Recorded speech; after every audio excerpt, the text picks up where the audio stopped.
mulato insoneiro, vou cantar-te nos meus versos. Boa tarde a todos e todos. Muito obrigado pela presença de todos vocês aqui. Essa é uma atividade que a AMPU São Paulo está organizando há alguns meses já. E eu queria agradecer também a todos os cursos de História aqui do Estado de São Paulo que estão presentes, pessoal da USP, da Unicamp, da Unesp, pessoal da PUC de São Paulo, não sei se da PUC de Campinas tem também. Os sindicatos de professores que a gente convidou, tem os colegas do SIMPEM aqui, os colegas, não sei se da POESP também a gente convidou, o pessoal da FEPESP, do Simpros, vários Simpros, presidente do Simpro, nosso colega está aqui presente também, da Federação dos Simpros do Estado de São Paulo. Esse é um evento, bom, agradecer também a todos os colegas aqui na mesa que aceitaram o convite para participar dessa audiência pública. Essa audiência, ela tem uma motivação, eu gostaria que a gente usasse ela para comemorar o nosso Dia do Historiador, que foi ontem, muito importante. Mas a gente realiza essa audiência e essa comemoração numa situação de ameaça à nossa área. Então, aqui vão ser expostas algumas falas sobre o que está acontecendo, porque há um setor político da sociedade que vê os professores de História e as nossas aulas como ameaças. Ameaças ao quê, exatamente? Né? Ao quê? À democracia, ao Brasil, aos costumes. Está sendo colocado em questão o nosso lugar na sociedade brasileira, nosso lugar como profissionais nas escolas, nas universidades. E os documentos que a AMPU vem produzindo, que a gente vem produzindo nas últimas semanas e meses, mostram que há uma intenção deliberada de alguns governantes de reduzirem e até extinguirem as aulas de História.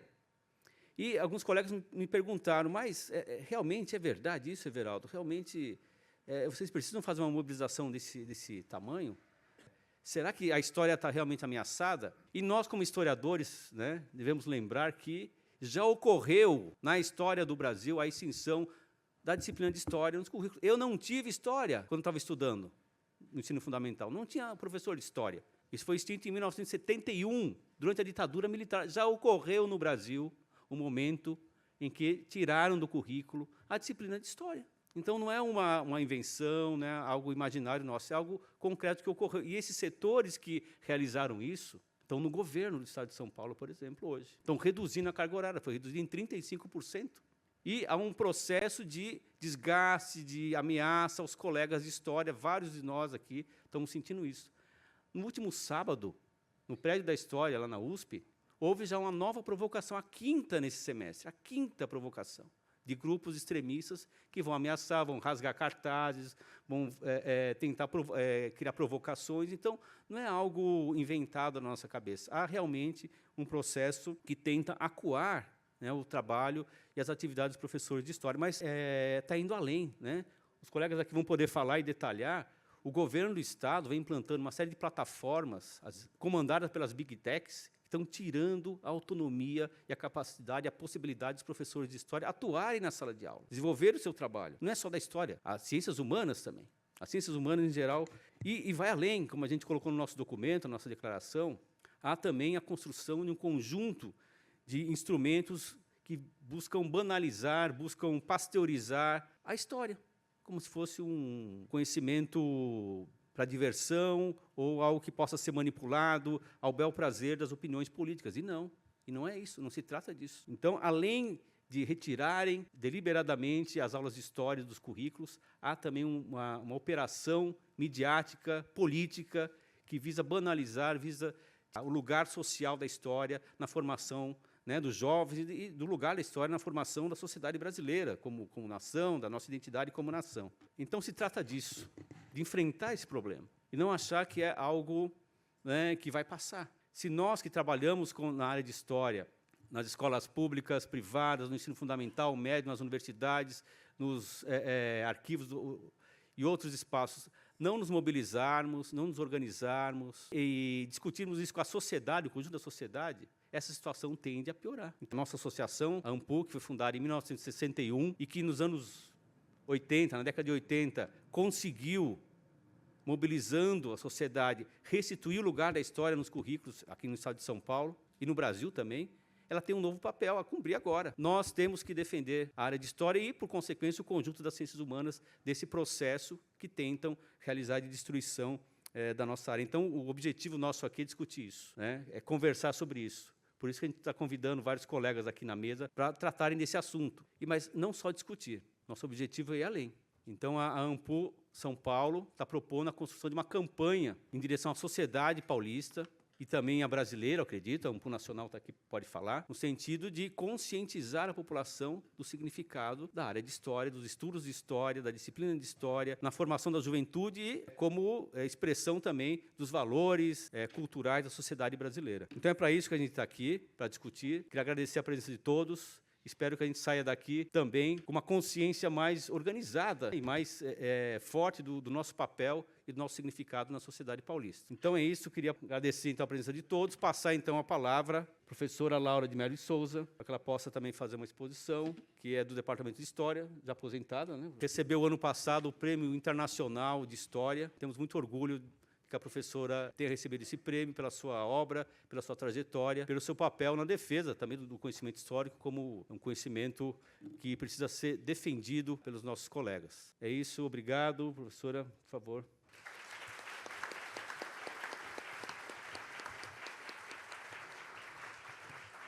Boa tarde, plateia maravilhosa.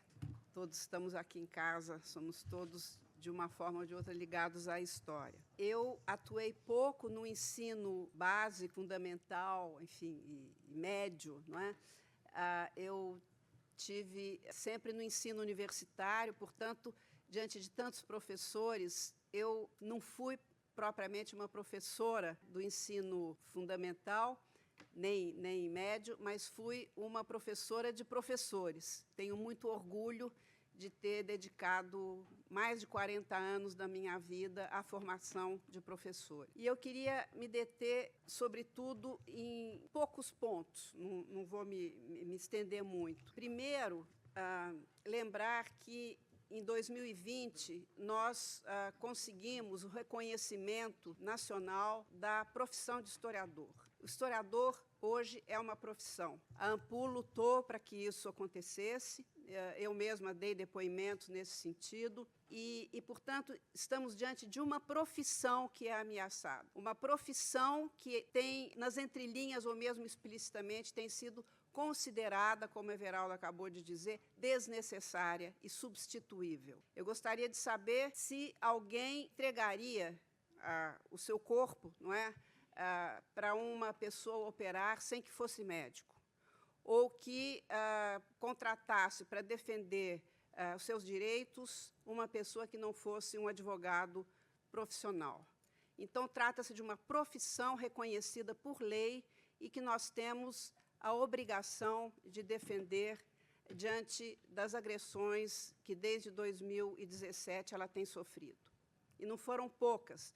Inclusive, os historiadores, se vocês estão lembrando, em 2018, salvo engano, foram os profissionais das ciências humanas primeiro atingidos pela desqualificação que se estendeu a vários setores do conhecimento nesse país. Eu gostaria de lembrar que o Estado de São Paulo tem 3 universidades estaduais que sistematicamente estão presentes entre as 150 melhores do mundo. Essa semana ainda saiu uma relação na qual as nossas 3 universidades estaduais estão nesse ranking. A gente pode dizer que os rankings são aleatórios, que eles podem ser pouco precisos, mas eles são uma forma de mesuração. Todas essas universidades têm cursos de história, além das PUCs, além da Unifesp, que é uma universidade federal.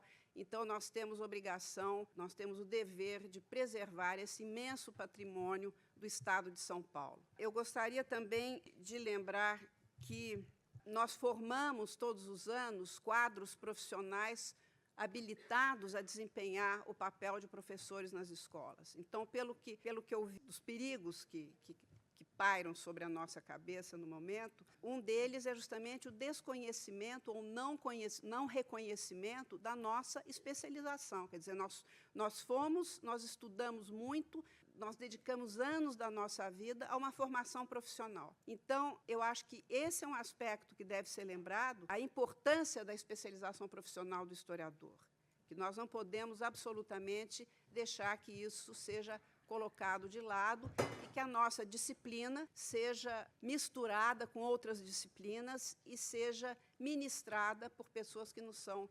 especialistas nesse assunto. E eu gostaria, por fim, de lembrar algo que o Everaldo também mencionou, que é o fato de que nós já passamos por um período, já enfrentamos uma luta muito árdua no passado, eu também faço parte dessa geração, onde havia educação moral e cívica, ou então organização social política, era o SPB, né, Política Brasileira. do Brasil, e que nós conseguimos, por uma militância sistemática, suplantar esse momento. Não é?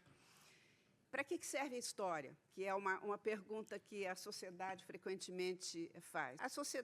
Todos os países que têm reconhecidamente uma tradição cultural muito acentuada dão uma imensa importância para a sua história. Quer dizer, a história, a memória de um país é um patrimônio inestimável, é aquilo que nos confere identidade, é aquilo que nos distingue de outros grupos sociais e nacionais. Então, é algo que tem que ser preservado de uma forma muito cuidadosa e permanente.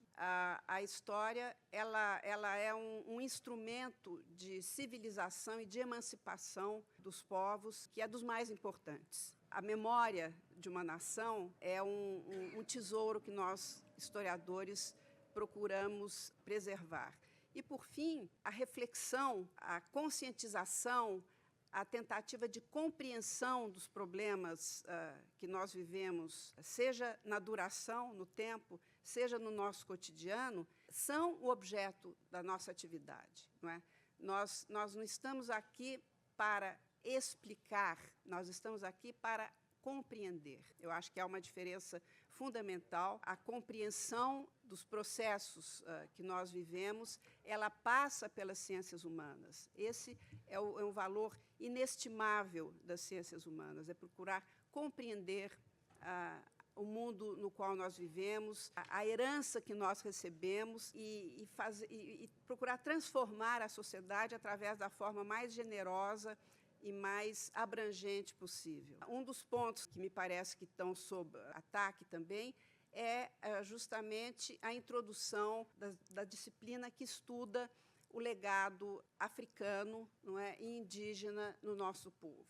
Isso também foi uma conquista muito árdua e essa conquista foi reconhecida pela legislação e ela se encontra sob ameaça. Então, eu acho que, de fato, o historiador, num momento tão difícil como o que a gente está vivendo, e que não é nossa exclusividade, quer dizer, nós vivemos um tempo extremamente sombrio em âmbito planetário, os historiadores são, sim, extremamente incômodos, porque eles dedicam a sua atividade à tentativa de compreender o mundo, os processos que constituem a nossa história e a ensinar as pessoas a refletir sobre esses processos.